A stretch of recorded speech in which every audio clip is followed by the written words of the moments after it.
কোনো ব্যক্তি যখন অভিযুক্ত হয় এবং বিচারের জন্য বিচারালয়ে আসে, তখন দোষী বা নির্দোষ হোক, সে সরাসরি তার পক্ষ সমর্থন করতে পারে না। তাকে একজন মধ্যস্থের সাহায্য নিতে হয়।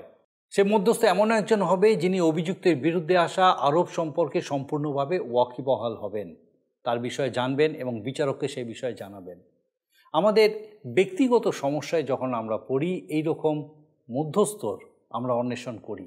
আপনি কি জানেন একজন আদর্শ মধ্যস্থ কে হতে পারে?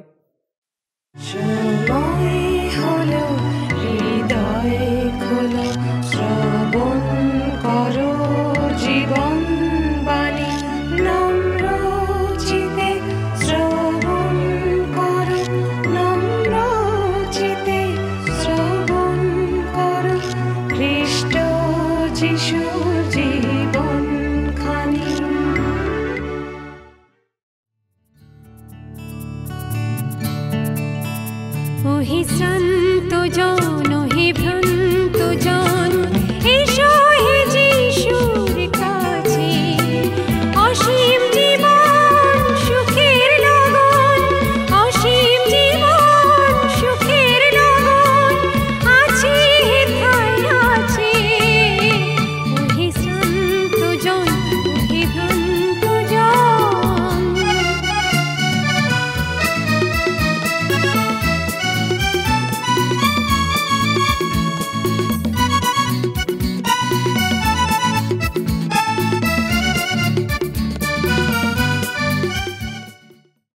নমস্কার, প্রভু যীশু খ্রিস্টের মধুর নামে জীবনবাণী অনুষ্ঠানে আপনাকে স্বাগত জানাই। আমরা জেনেছি যে ইয়োব অত্যন্ত দুঃখ কষ্ট সহ্য করে দিন কাটাচ্ছিলেন। আমরা এও জেনেছি তার এই দুর্দশার পশ্চাতে প্রকৃতপক্ষে কার হাত ছিল। আমরা ইতিমধ্যে তাকে সান্ত্বনা দেওয়ার জন্য তার তথাকথিত 3 জন বন্ধুকে আসতে দেখেছি। 3 জনের মধ্যে 2 জন, ইলিফস এবং বিলদদ, ইয়োবের উদ্দেশ্যে বক্তৃতা দিয়েছেন। দুর্ভাগ্যবশত তাদের এই বক্তব্য মোটেও সহানুভূতিশীল ছিল না। এতে ইয়োবের শোক তো কোনো অংশেই কমল না, বরং তা আরও বৃদ্ধি পেয়েছিল। ইলিফসের বক্তৃতার পর ইয়োবের মনে যা হচ্ছিল সেটা তিনি বন্ধুদের কাছে ব্যক্ত করেছিলেন, কিন্তু তার কথা তাদের কাছে গ্রহণযোগ্য হয়নি। আর সেই কারণেই বিলদদ এবার তার মতো করে ইয়োবকে তার বিপর্যয়ের জন্য তাকে দোষারোপ করতে থাকেন। তার বক্তব্যের শেষে পুনরায় ইয়োব তার মনোভাব প্রকাশ করেন। আজকে এই বিষয়ে আমরা আলোচনা করব। ইয়োব প্রথমেই বলেন যে তিনি যতই ধার্মিক হোক না কেন, ঈশ্বরের কাছে তিনি একজন অত্যন্ত হীন ব্যক্তি। তিনি হাজার চেষ্টা করলেও ঈশ্বরের সামনে নিজেকে ধার্মিক বলে প্রতিপন্ন করতে পারবেন না। এরপরে তিনি ঈশ্বরের অসীম শক্তির বর্ণনা দেন এবং তার তুলনায় তিনি যে অতি তুচ্ছ সেটা বুঝিয়ে দেন। তিনি বলেন, ঈশ্বর যখন মনে করেন যে তিনি কোনো ব্যক্তির অনিষ্ট করবেন, তখন কোনো মানুষের তাকে বাধা দেওয়ার সাধ্য নেই, এবং ইয়োব ধার্মিক হলেও তার পক্ষে সেটা সম্ভব হয়নি। তিনি বলেন যে তিনি ঈশ্বরের কাছে প্রার্থনা করলেও তিনি যে তার কথা শুনবেন সেটা তার মনে হয় না। তার নিজের জীবনের প্রতি ঘৃণা জন্মে গেছে, কারণ তিনি বুঝতে পেরেছেন যে সিদ্ধ এবং দুর্জন 2 ধরনের মানুষই ঈশ্বরের কাছে সমান। তিনি যদি নিজেকে শান্ত করেন, মনে করেন যে আর শোক করবেন না, নিজেকে পরিষ্কার পরিচ্ছন্ন করে তোলেন, তাহলে কি কোনো লাভ হবে? কারণ ঈশ্বর আবার তাকে কাদায় ঠেলে দেবেন, তাকে আবার যাতনাগ্রস্ত করবেন। তিনি দুঃখ করে বলেছেন যে তার জানা এমন কোনো ব্যক্তি থাকতেন, যদি ঈশ্বর আর তার মধ্যে মধ্যস্থ হতে পারতেন, তাহলে আর তার শোক করার প্রয়োজন হতো না। ইয়োব অত্যন্ত কষ্টের সাথে বলেছেন যে তিনি দেহ মনে অত্যন্ত ক্লান্ত হয়ে পড়েছেন। তিনি ঈশ্বরকে বলতে চান যে তিনি তার জীবনে যেমন ইচ্ছা দুঃখ কষ্ট নিয়ে আসতে পারেন, তার পক্ষে সর্বশক্তিমান ঈশ্বরের বিরোধিতা করা কোনো মতেই সম্ভব নয়। তিনি কেবল জানতে চান যে ঈশ্বর কেন তার প্রতি এমন ব্যবহার করেছেন। তিনি এমন কি মন্দ কাজ করেছেন যে ঈশ্বর তাকে এইভাবে দুর্দশাগ্রস্ত করে তুলেছেন? ঈশ্বর তো একদিন তাকে সৃষ্টি করেছিলেন। তিনি তো ইয়োবকে সম্পূর্ণভাবে জানতেন। তিনি তো জানেন যে ইয়োব দুষ্ট চরিত্রের মানুষ নন, তাহলে ঈশ্বর কেন তাকে এত কষ্ট দিচ্ছেন? ঈশ্বরের বিষয়ে ইয়োবের কি মনোভাব, আর সেই পরিপ্রেক্ষিতে তিনি তার কষ্টের বিষয়ে কি মনে করেন, সেই বিষয়ে আমাদের বিস্তারিত অধ্যয়নের প্রয়োজন আছে। আসুন আমরা বিস্তারিতভাবে এই বিষয়টাই দেখি। জীবনবাণী অনুষ্ঠানে ধারাবাহিক আলোচনায় আমি আপনাদের কাছে বাইবেলের পুরাতন নিয়মে ইয়োবের বিবরণ থেকে আলোচনা করছি। আজকের আপনাদের কাছে 9 অধ্যায় থেকে আলোচনা শুরু করব। আমরা গত অনুষ্ঠানে শুনেছিলাম ইয়োবের 3 বন্ধুর অন্যতম বন্ধু বিলদদ কেমনভাবে ইয়োবকে এবং তার সন্তানদেরকে পাপী বলে দোষ দিয়েছেন, আর ইয়োব পরিষ্কারভাবে জানালেন এবারে যে বিলদদ তার বক্তব্য দ্বারা তার কোনো উপকার করতে পারেননি। তার যে সমস্যা সে বিষয়ে বিলদদ কোনো সৎ পরামর্শ দিয়ে তাকে সাহায্য করতে পারলেন না। ইয়োব একথাও বললেন যে তিনি যে সিদ্ধ পুরুষ এ দাবি করার কোনো অধিকার তার নেই, কেননা মহান ঈশ্বরের সামনে তিনি তার নিজের পক্ষে কোনো সাফাই গাইতে পারেন না।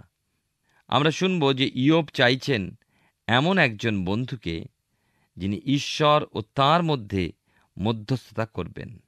আমরা জানি যে মানুষ ও ঈশ্বরের মধ্যে একজনই মধ্যস্থ আছেন, তিনি খ্রিস্ট যীশু। সুতরাং ইয়োবের কণ্ঠে সেই মধ্যস্থতাকে পাওয়ার জন্য হৃদয়ের ক্রন্দনের কথাও আমরা শুনব। আসুন প্রথমে আমরা ইয়োবের বিবরণে 9 অধ্যায় আমরা প্রথম 2 পদ পাঠ করব। ইয়োবের উত্তর। তখন ইয়োব উত্তর করিয়া কহিলেন, আমি নিশ্চয়ই জানি তাহাই বটে, ঈশ্বরের কাছে মর্ত কি প্রকারে ধার্মিক হইতে পারে। আমরা দেখি ইয়োব বলছেন বিলদদ যা বলেছেন সবই ঠিকই, কিন্তু বিলদদ বলুক দেখি আমি ঈশ্বরের সাক্ষাতে কিভাবে সিদ্ধ হতে পারব। ইয়োবের প্রয়োজন ছিল সুসমাচারের। বন্ধুদের কাছে তার যে প্রশ্ন তার সঠিক উত্তর তিনি পাননি। 3 থেকে 4 পদে আছে, সে যদি তাহার সহিত বাদানুবাদ করিতে চায় তবে সহস্র কথার মধ্যে তাহাকে একটিরও উত্তর দিতে পারে না। তিনি চিত্তে জ্ঞানবান ও বলে পরাক্রান্ত, তাহার প্রতিরোধ করিয়া কে পার পাইয়াছে। ইয়োব বললেন, তোমরা কি মনে করেছ, আমি কি ঈশ্বরের সঙ্গে বাদানুবাদ করব? আমি কি তা করতে পারি?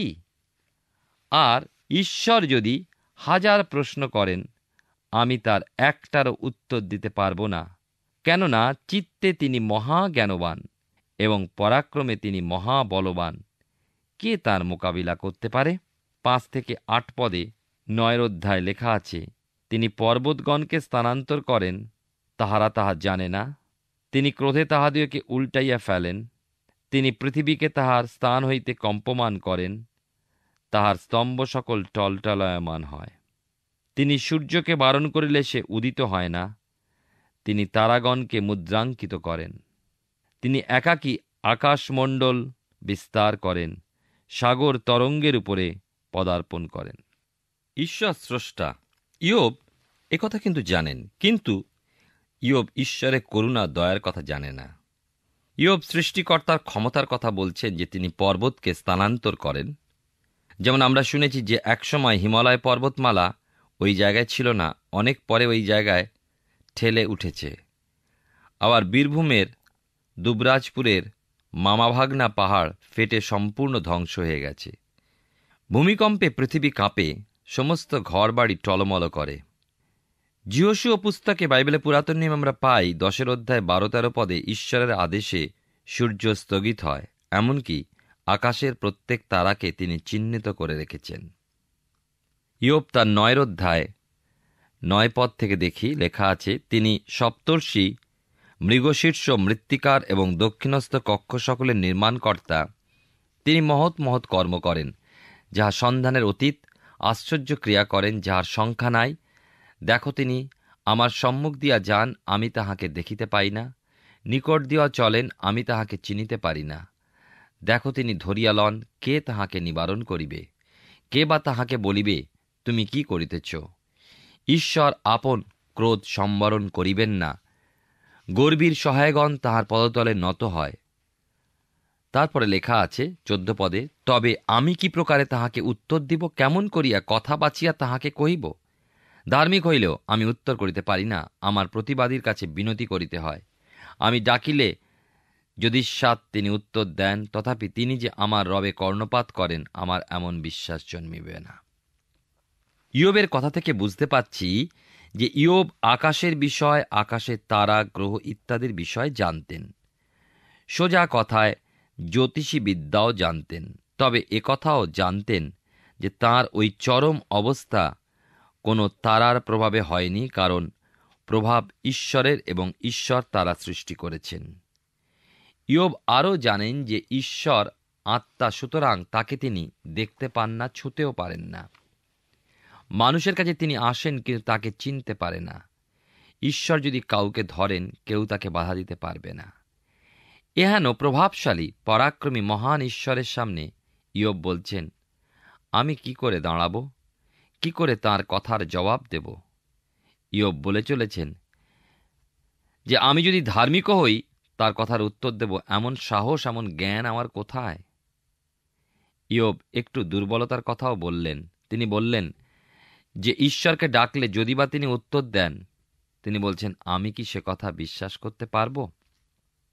17 থেকে 19 পদে লেখা রয়েছে, কেন তিনি আমাকে ঝড়ে ভাঙিয়া ফেলেন, অকারণে পুনঃ পুনঃ ক্ষতবিক্ষত করেন। তিনি আমাকে শ্বাস টানিতে দেন না, বরং তিক্ততায় পরিপূর্ণ করেন। বিক্রমীর বলের কথা হইলে দেখো তিনি বিক্রমী, বিচারের কথা হইলে কে আমার জন্য সময় নিরূপণ করিবে? এই পৃথিবীতে বিচারের সময় আমি কি করে তাঁর সামনে দাঁড়াবো? কে আমাকে সাহায্য করবে? 20 থেকে 31 পদে দেখি লেখা আছে, যদিও আমি ধার্মিক হই, আমার মুখই আমাকে দোষী করিবে।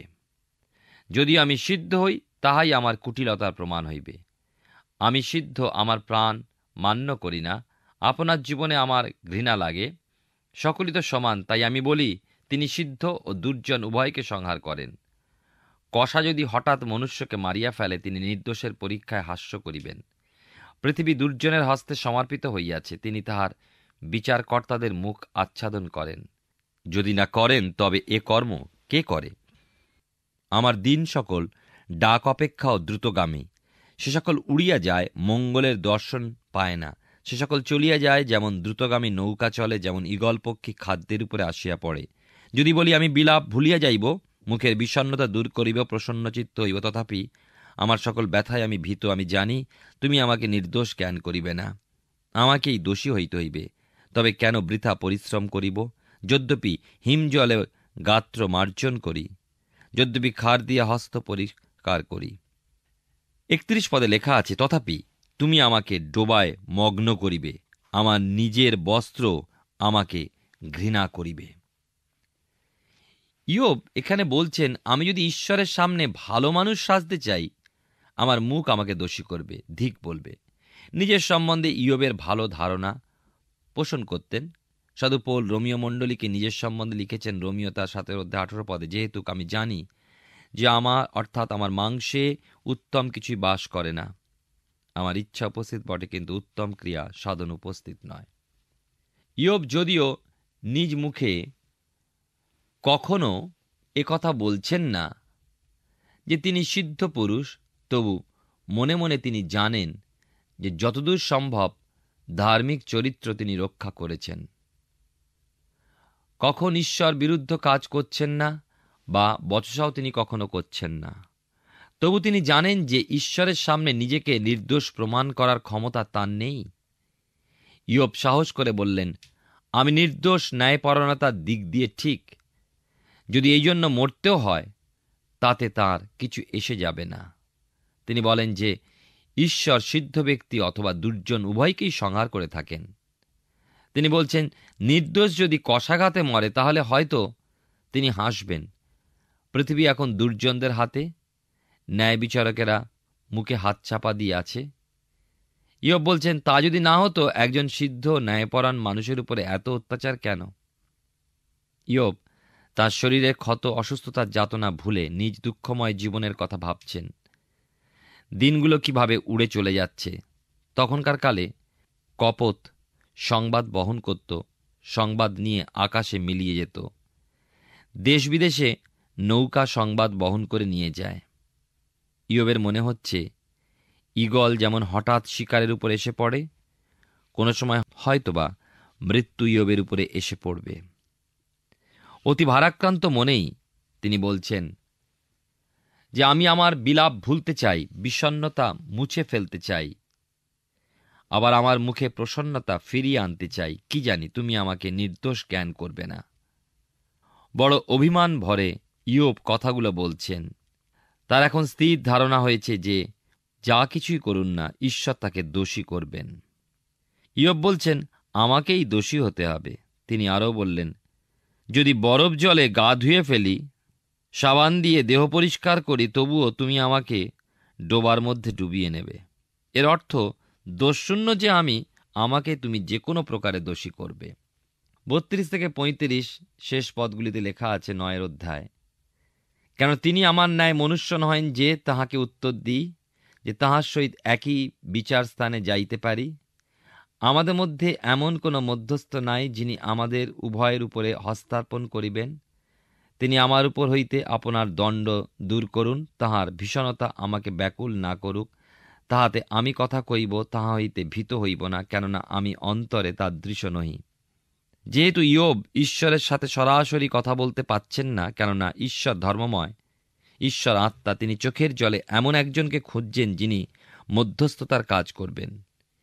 ইয়োব ভাববাদী দৃষ্টি লাভ করে সুদূরে একজনকে দেখছেন যিনি মানবরূপে মানবের মধ্যে আসবেন এবং মানুষের জন্য মধ্যস্থতার কাজ করবেন। যিনি আসবেন তিনি হলেন যীশুখ্রিস্ট, যিনি সকল মনুষ্যের জন্য ঈশ্বরের প্রতিজ্ঞানুসারে এই জগতে আসবেন।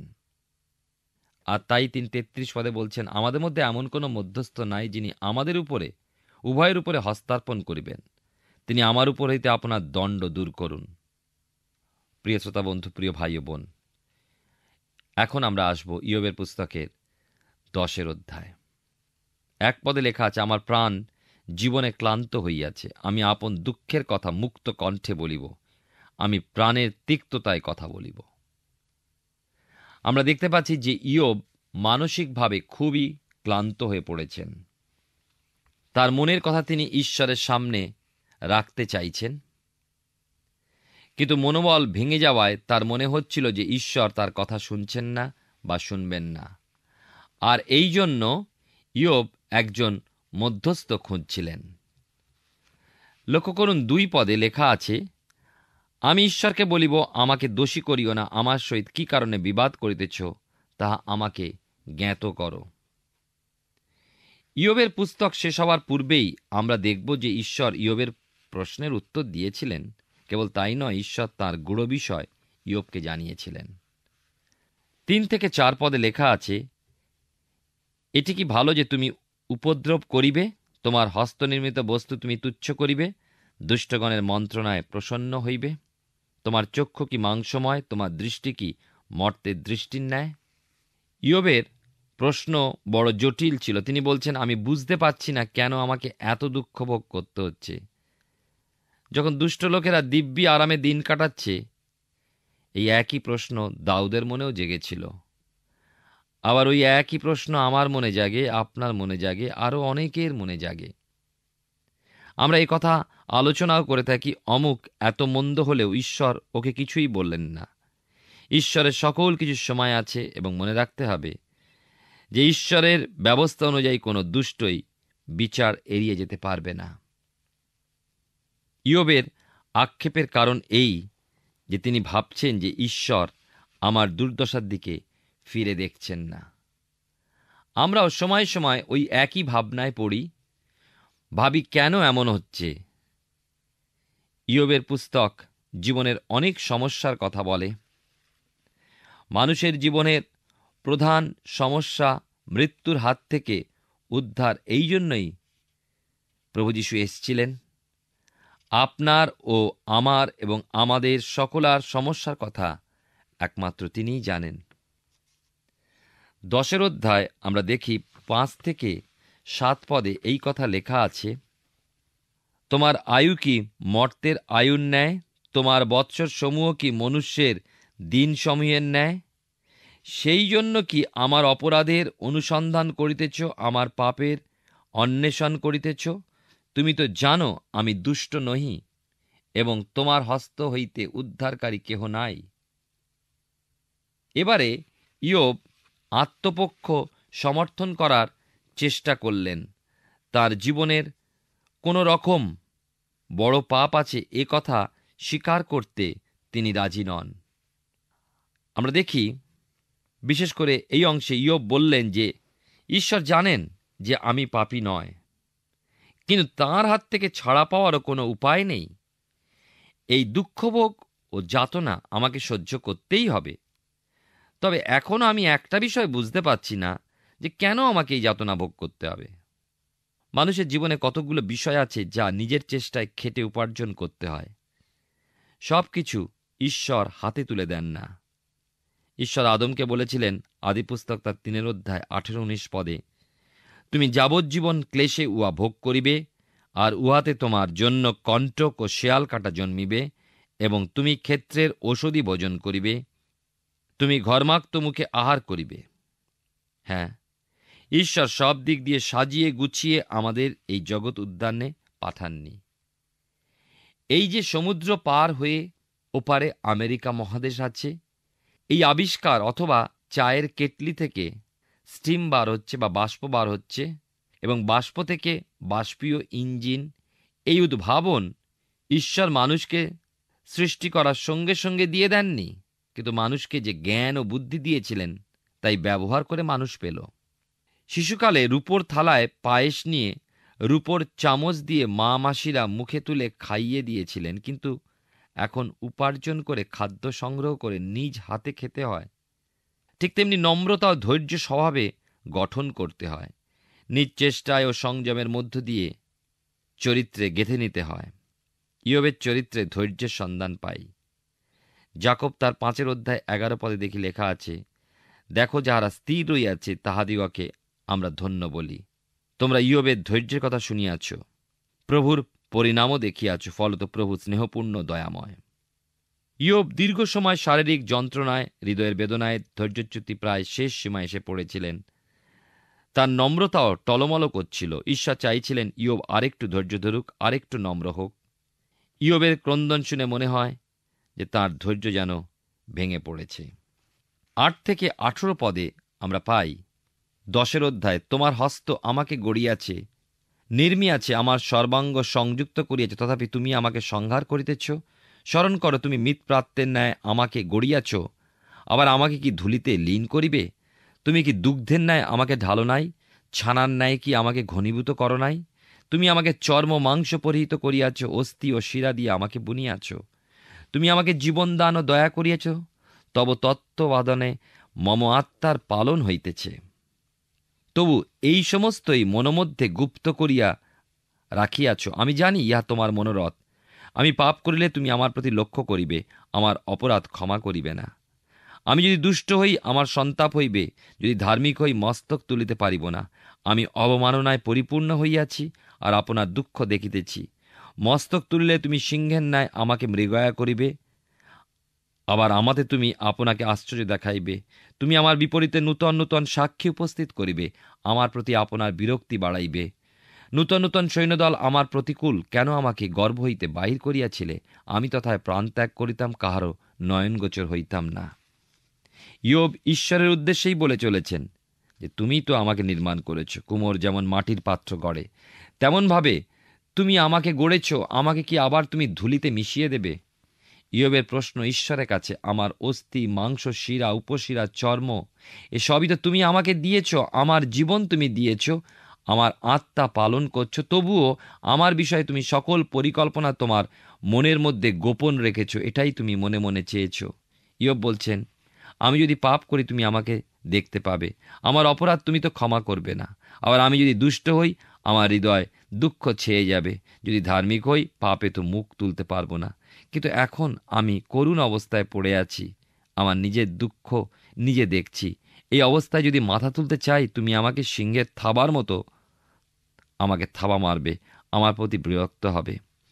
18 থেকে 22 পদে আমরা দেখতে পাই যে যাতনা ও যন্ত্রণার মধ্যে ইয়োব মৃত্যু প্রত্যাশী। তিনি বলতে চাইছেন মৃত্যুতেই তাঁর শান্তি, সকল যাতনার অবসান।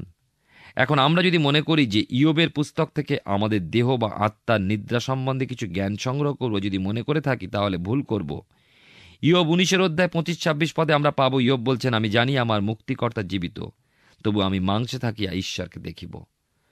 দুঃখে রোগ ভোগে ইয়োব বলছেন, কেন আমার জন্ম দিয়েছিলে? ওই গর্ভের মধ্যে কেন আমার মৃত্যু হলো না? মৃত্যু কামনা কেবল ইয়োব নয়, কিন্তু আরও অনেকে করেছেন। আমরা শাস্ত্রে পাই, যেমন মোশি গণনা পুস্তক 11 অধ্যায় 15 পদে, আমাকে বধ করো। প্রথম রাজাবলী 19 অধ্যায় 4 পদে, হে সদাপ্রভু এখন আমার প্রাণ ল। জিরেমীয় তার 20 অধ্যায় 17 পদে, তিনি কেন আমাকে গর্ভের মধ্যে মারিয়া ফেলিলেন না? জোনা তার 4:3 আমা হইতে আমার প্রাণ হরণ করো, কেননা আমার জীবন অপেক্ষা মরণ ভালো। সাধারণত অনেক মানুষ এই কথা বলে থাকে। এটা কথার কথা, সত্যি কি মানুষ মরতে চায়? প্রিয় শ্রোতা বন্ধু, আমাদের জীবনে মহাপরীক্ষা আসতে পারে। আমরা ইয়োব নয়। ধৈর্য ও মহাশক্তির দিক থেকে হয়তো ইয়োবের ধারে কাছে শতকরা 1 নয়। আমরা হয়তোবা বলে ফেলতে পারি, কেন আমি এই জগতে জন্ম নিলাম? জন্ম নিতে হলে মানুষকে এই জগতেই জন্ম নিতে হবে। ঈশ্বরের অনুগ্রহ আমাদের জীবনকে যথেষ্ট, তার উপরে নির্ভর করি। ঈশ্বর আপনার জীবনে মঙ্গল করুন।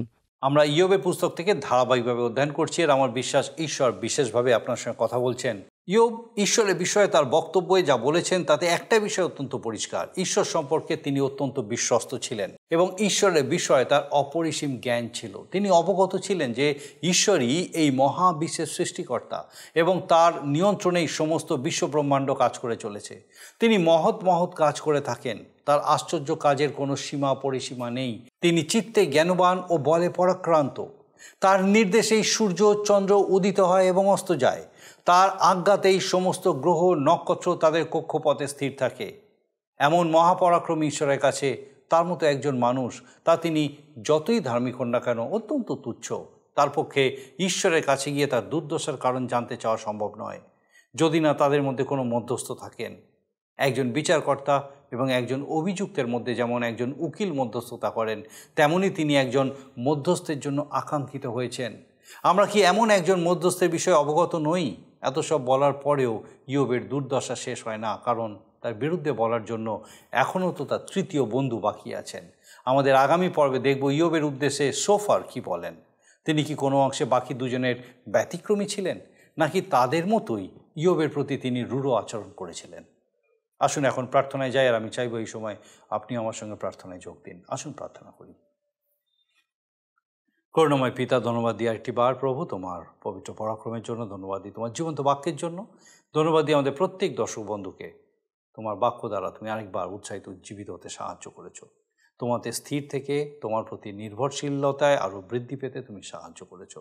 পিতাকে প্রার্থনা করি আমাদের সেই প্রত্যেক দর্শক বন্ধুকে জীবনের প্রত্যেকটা ক্ষেত্রে প্রতি মুহূর্তে প্রভু এইভাবেই তোমাতে বিশ্বস্ত স্থির হতে তুমি সাহায্য করো, আশীর্বাদ করো, যেন তারা উপলব্ধি করতে সমর্থ হয় তাদের জীবনে পিতাকে তোমার সেই মহান পরিকল্পনা, তোমার জীবন্ত প্রত্যাশা, তোমার আনন্দ তুমি রেখেছো, এবং সেই আনন্দ প্রত্যাশায় পূর্ণ হয়ে তোমার গৌরব করতে সে প্রত্যেককে সাহায্য করো।